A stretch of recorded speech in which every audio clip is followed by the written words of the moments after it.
First of all, I wanted to welcome all the new pianists that came this week. I'm just delighted that we are such a wonderful, energetic, creative, and very gifted group.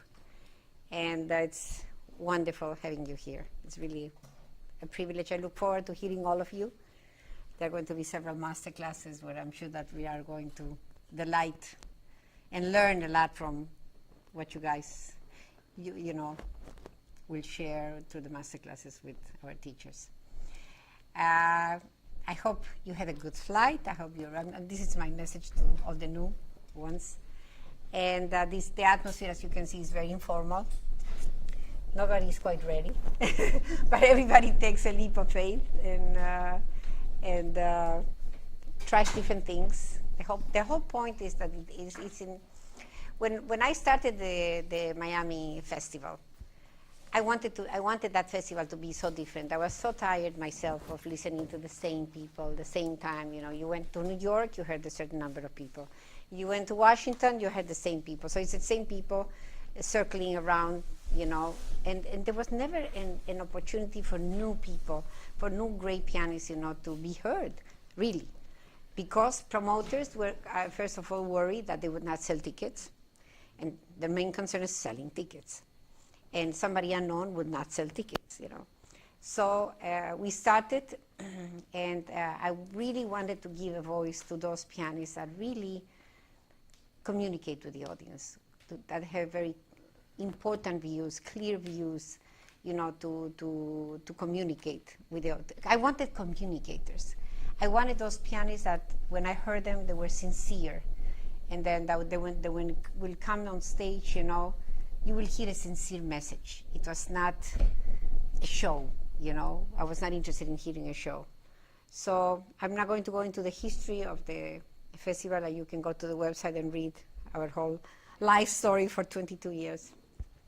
But for 22 years, we brought to Miami more than 50 great artists. And each one, almost all of those artists, you know, they just when you will hear 2-3 notes, you will know that all the information they had to share was there in a phrase, was there in a couple of measures, and would catch your attention. And I was only interested in those artists that had that quality that really would connect. It would connect us to their music. It will bring us to their world.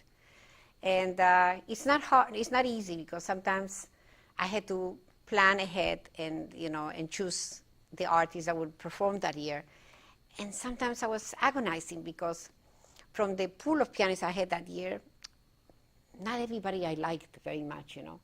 And I didn't want to compromise. It was some years it's difficult. It's getting easier now because so many people want to play. So I have really so many wonderful artists. And also I'm always constantly on the lookout. I follow competitions. Most of the time, I don't like the winners. I don't like the second prize winners. I don't like the third. Sometimes I like the sixth prize winners. That's the one that talks to me. So over the 22 years, we have developed a reputation, and I think the Miami International Piano Festival is probably one of the most important festivals in the world for the piano. And in this shrinking world of audiences, we still manage to present even more recitals. We present in one concert series 6 recitals, and another one 4 recitals. Here during the Academy, 9 recitals. And now I open another series in Key Biscayne where we are going to add another 6. I think that there are very few organizations that actually are committed to the piano the way we are. So the Academy is the natural evolution of that. So after 22 years, we created a family. So what happens? Those artists that we loved, and we felt from year to year that they were, every time had something new to say, they became our family. So who's in our family? The faculty we have, the faculty we had, the faculty we will have, because we keep bringing artists, and so the circle is getting larger and larger. So we're those pianists that, you know, that are givers, are communicators, have a very distinct vision, are generous, are warm. So those are the people in our family. And I really hope, my vision of the Academy was to really bring together a group of passionate pianists, young pianists, and not only young, because in the past 3 years we had someone that was close to in his 40s, Ichi, you remember. And he came from year to year. This is the only year that he skipped, but he already paid for next year, so he's coming next year. So what's happening now, many accomplished pianists now, they want to be a part of this. And they're offering their services free of charge. I'll pay for my trip, I'll pay for my, you don't have to pay me a penny, I'll pay for my room and board, because they want to be a part of that. Because pianists live a very lonely life. It's not like string players. If you're a string player or you play in an orchestra, you have more of a social life. A pianist is alone with the piano, you know, unless, you know, then you do chamber music, then you do too much chamber music, you don't concentrate on your solo work. Or you teach, you know, so it's a very complicated world for the pianist.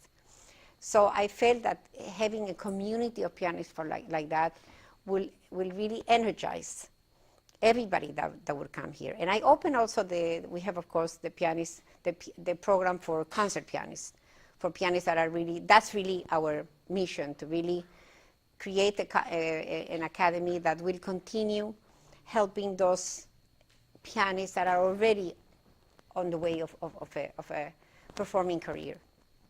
But I also didn't want to leave on the sides those people that love the piano. So we opened the Aspiring Pianist program for people that maybe are not quite on the same level, but they love the piano, and they still love the experience, and they still love to be included, and they still love to learn. And it is really a learning experience.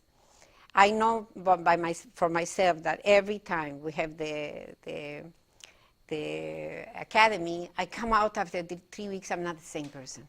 I don't teach the same, I don't think the same, because just absorbing the information from the master classes, my God, my brain just doesn't stop thinking of this mammoth amount of information that we are getting, you know. And then you see that even each professor each artist has a very different way of conveying. It all comes from the music. They say it in a different way, but they all come from the same place. Because they're all great artists. And that's why also it's important for me to have them perform. Not everybody will perform this year, but it's important to see, for you to have lessons. Can you imagine have a lesson with Francesco Livetta, or this year Amir Katz, or Ilya Itin, or, you know, and then you have these lessons with these people that created magic on the stage. And then, oh boy, you see them perform. So it's a validation of whatever they do or whatever they share. The other thing is we started 3 years ago with a concerto competition. I didn't really ever like the idea of a competition, because we want to be apart from that. We want this to be an environment where you learn, you don't compete. And we will have concertos, you know, God willing, the string department will develop. I hope that maybe in a couple of years, or maybe even next year, we will have a small string orchestra, but then it's not going to be a competition. We will have opportunities for the participants to perform maybe Mozart concertos, or Beethoven concertos, or Haydn concertos, or maybe the Chopin Concerto, something like that. And we'll keep developing the program, but not in a competition kind of atmosphere. I didn't like it, because when we had the competition, people that were competing, they were in the practice rooms practicing their concertos. Poor Luis had to accompany the whole world. I mean, Luis was our orchestra. Yeah. I mean, Luis is amazing, and he was just accompanying everybody, you know. At the end of the day, he didn't benefit too much of the program, because he was the orchestra.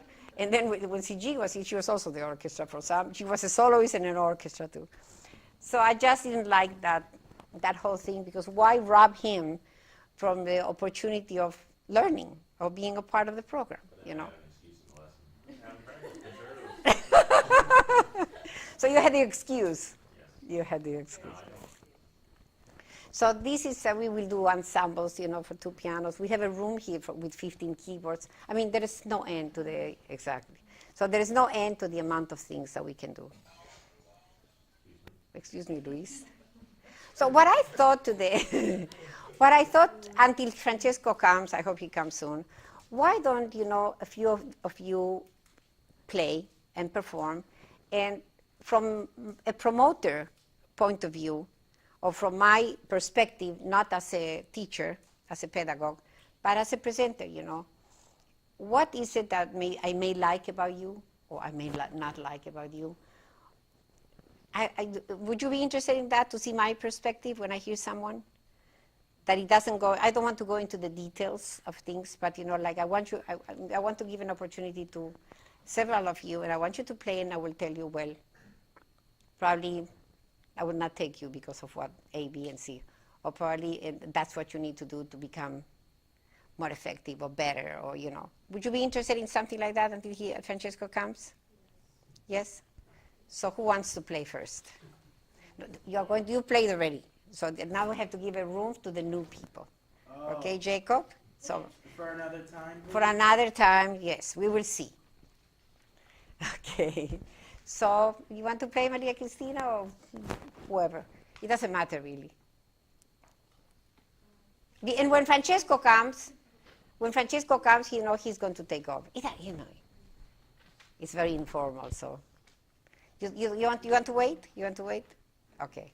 She just came, so. I think you need to force people to go. Huh? I think you need to force people to go. But don't worry, in a couple of days, they will all jump into the piano. That's what happened. That's what happened, exactly. Well, sorry to interrupt, but Mommy. Huh? I would, but I just play myself. No, you have, exactly. So forget me. Okay. Besides, you have to play other repertoire, right? Exactly. You have to play the Beethoven Concerto, maybe. But not today. No, not today. Okay. I mean, Sijin, you want to play? Come on. Come on, Sijin. Okay, my love, come. Sijin is linked, is part of my family, our family, since the age of 13. I discovered her when she participated in the Gina Baccara competition, and they sent me a recording of her playing the Chopin etudes, and I almost fainted. Because I never imagined that somebody that young, she was 11, could play like that. So I went to China to audition a few people, and I auditioned her there, and some other people. And I said, this girl I'm bringing with me to the States. So she came to the States, and she auditioned for Juilliard and for Curtis, and they were fighting over her. That's another story. We will tell you another time. But anyway, so now she's, huh? Let's wait. Maybe Francesco will get here on time to hear them. So, so why don't you start? Come on. So now Sijin lives in Toronto. She has many degrees.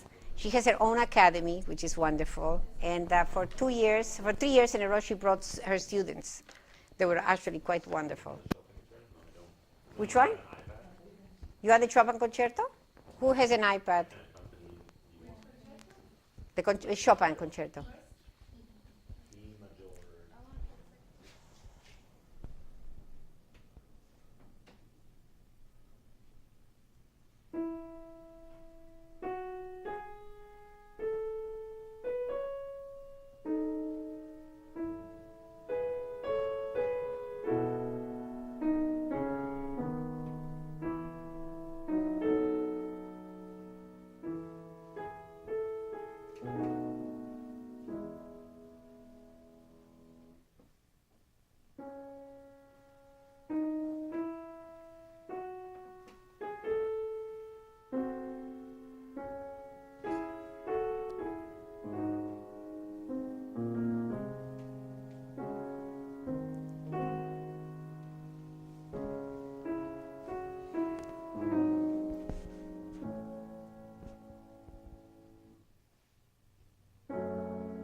Before I say anything, I would like the audience. I want you stay there.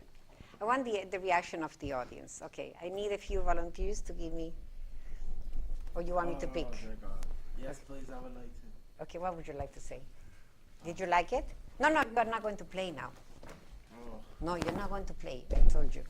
Okay, you have to listen now. Okay, Jose Ramon. We will give each one an honest. If Sijin was performing that, what would you think of the performance? What you would have liked to hear that was not there, or was everything according? This is very important because this is what we do. We perform and we want to see how it's received. So you tell me. Well, but I have first of all, I have to say that the sound production, the timbre of it was uniform and beautiful the whole way, from beginning to end. It was a unity that many pianists have trouble to pass.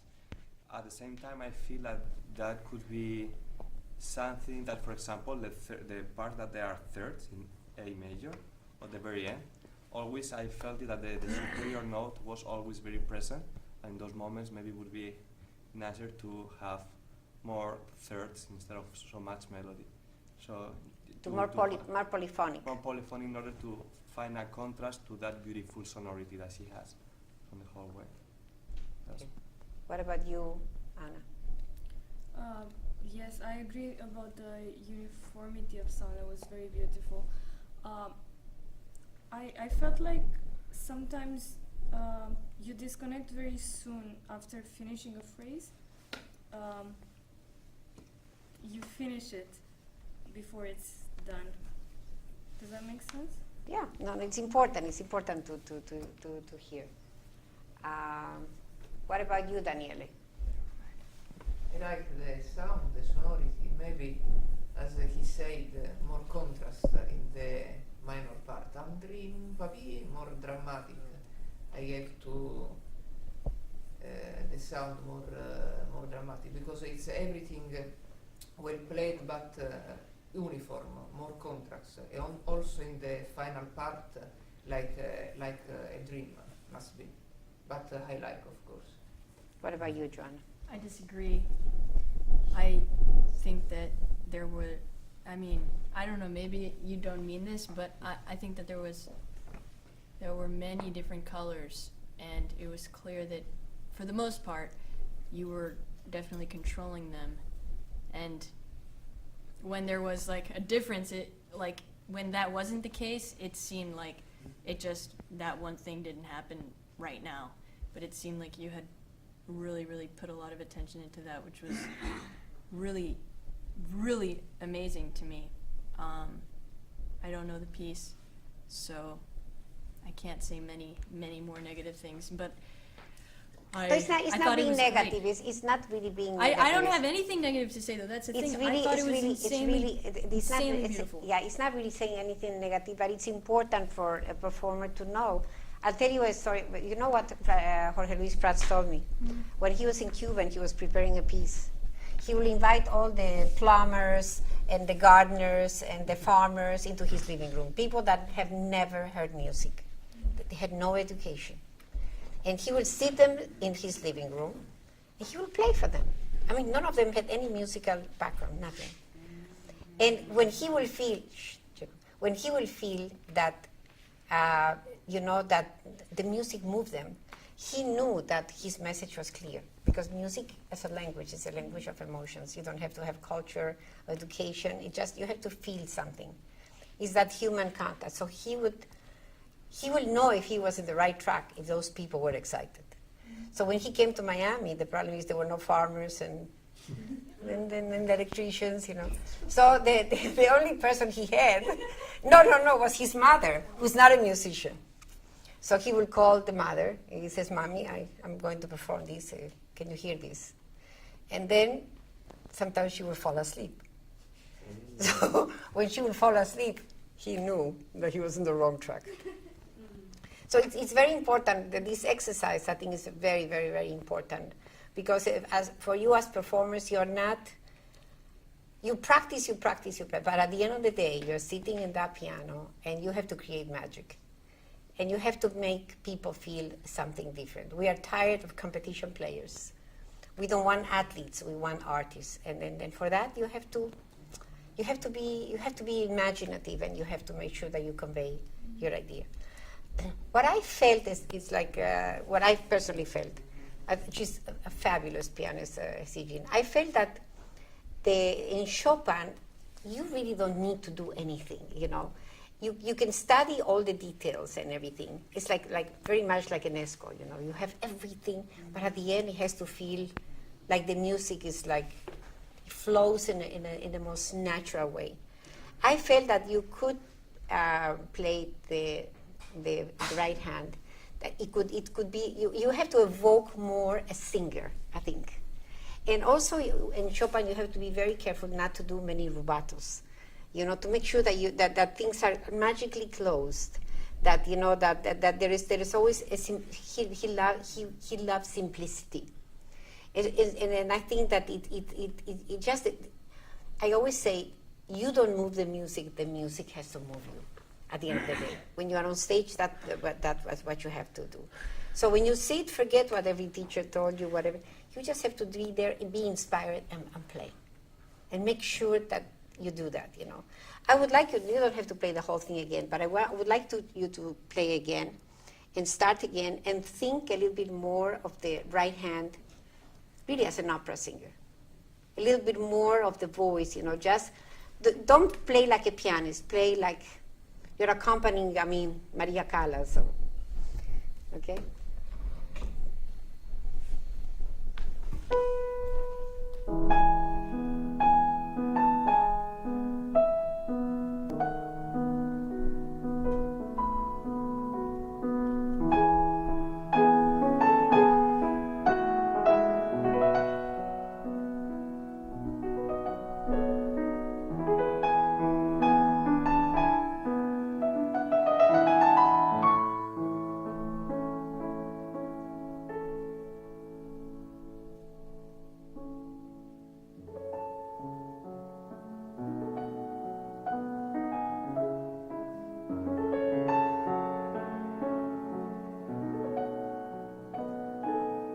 Sigyn, that was much better. But now I want you to make sure that the left hand is also works with the right hand a little bit more. You know, the right hand has to be very, very clear, but the left hand also has to create the right hand. So just pay a little bit more attention in some, especially when you're holding a note in the right hand, make sure that, you know, you hear both, okay? You hear how one creates the other. That's really the best way I can express it. So think of that. Not just the right hand. You don't. You're too much of an amazing musician. But just feel how both hands create that magic more. A little bit more polyphonic. You want to try it? Same thing. Same thing. Do you think this is helping you? Do you think it's interesting? Okay.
beautiful. How do you feel? What do you think?